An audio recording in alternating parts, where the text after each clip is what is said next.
Oh, at the start of the movie, we find Peter Quill heartbroken. He's sad, he's despondent, he's drinking too much, and he's not able to be fully present to the needs of the Guardians of the Galaxy, which is one of the reasons they are vulnerable to attack.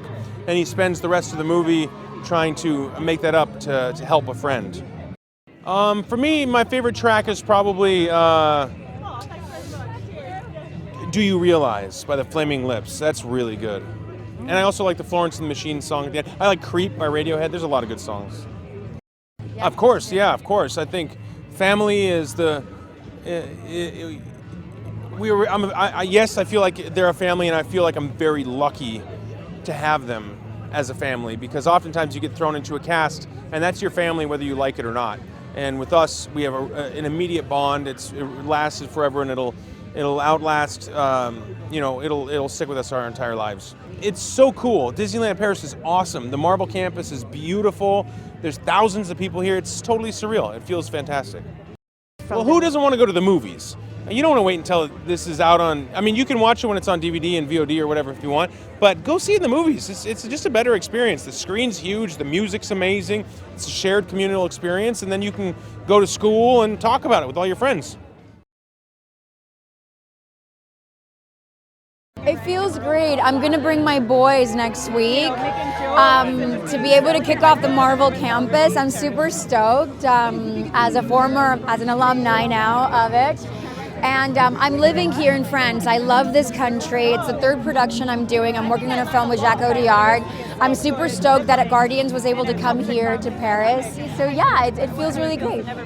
She's great. If you ask her, Gamora feels good. She's a bit confused as to why these misfits keep looking at her as if they know her. And even though she has no experience to base, how familiar they feel so familiar to her. And that is a very complex state to be in. And it was quite interesting to get into this new Gamora. It was fresh. Oh my gosh! There's a really unique rendition of Creep, Radiohead's Creep, and I think it's pretty awesome. And there's the Beastie Boys are there, and I'm a huge fan of the Beastie Boys as a New Yorker myself. And there's Florence and the Machine. There's a lot of songs that I've grown up loving that James Gunn really found meaning for the Guardians in, and I just can't wait for fans to watch it.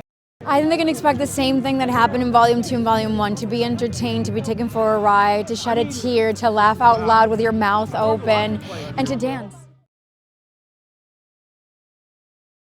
It's like a dream to be here, I grew up loving Disneyland and Disney World, and now to be here in Paris, in the city of love, surrounded by my greatest friends in the world, the cast of Guardians, my wife.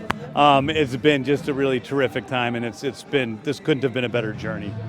Yeah, listen, I love these characters more than anything. It was really important for me in this movie, in Volume 3, to give them each a full ending to their story that they deserve. And Rocket in particular, a lot of the story revolves around him, and that's the character I see as me more than any of the others. So in what way? Well, I think I was an angry kid that grew up, a punk rock kid from Missouri that kind of used my anger to push everybody away from me, and used my humor to push everybody away from me. And little by little, as I've gotten older, I've learned that you can let people in, you can trust other people sometimes, you can be vulnerable, you can express fear, express sadness, and those things are okay. And I think that's the journey Rocket has been on over these 3 movies.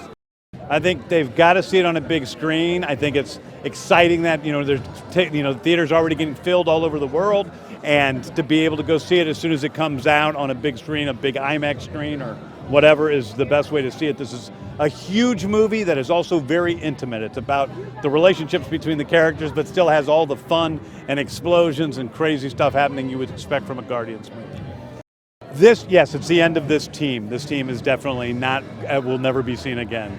So that's the end of this part of the story, but that doesn't mean there aren't other individual stories that could continue from the characters. I love being in France.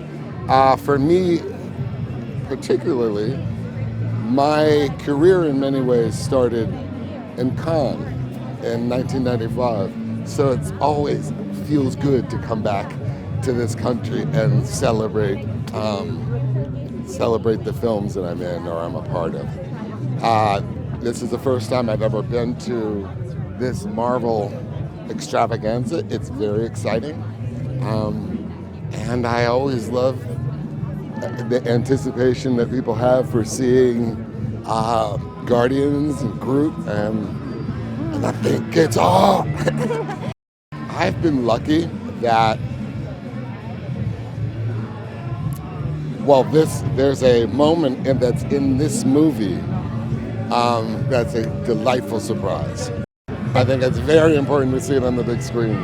I think it's that's what these movies are made for. They're made for that collective cinematic experience where we all go to the audience, we all go to the theater, and we embrace the story and we take part in the storytelling together. Don't watch this on your couch. Go to the movies. It feels very special because I'm from France. So being here with my co-worker that I love so much and celebrating this beautiful movie together feels very special. I mean, she spent a few, some time with the Guardians of the Galaxy, and they really have a family dynamic. So it's like how you find them at the start of the movie, and you saw that in the holiday special. There is the big reveal that Mantis and Peter Quill are siblings. So that creates a stronger bond between them.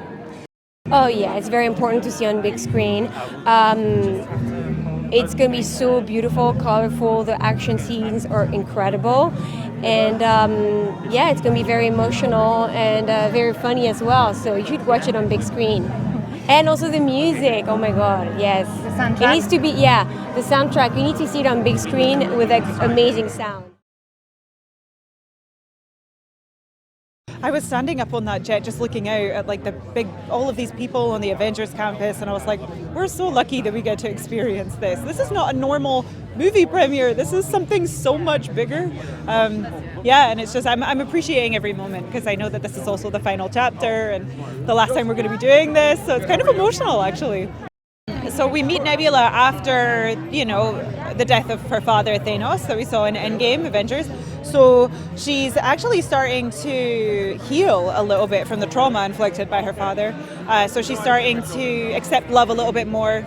She's more able to show other people love, which kind of manifests in a slightly lighter personality. It's like a weight has been lifted from her and she's slightly more humorous now and able to show emotion more. Absolutely. This really genuinely does feel like a family. We've been through so much, so many years together, so many movies, so many adventures. We're so close. It's been a very bonding experience, and I'm going to miss getting to see these guys every day, but we're going to definitely see each other all the time. This is going to be an epic adventure. It's going to be one last adventure for the Guardians. It's the final chapter, but it's so much fun and exciting, but also emotional because it's the end.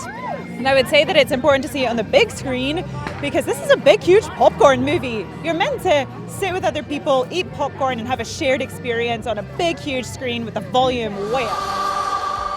Thank God I don't operate the camera for this movie, because if I did, it would look terrible.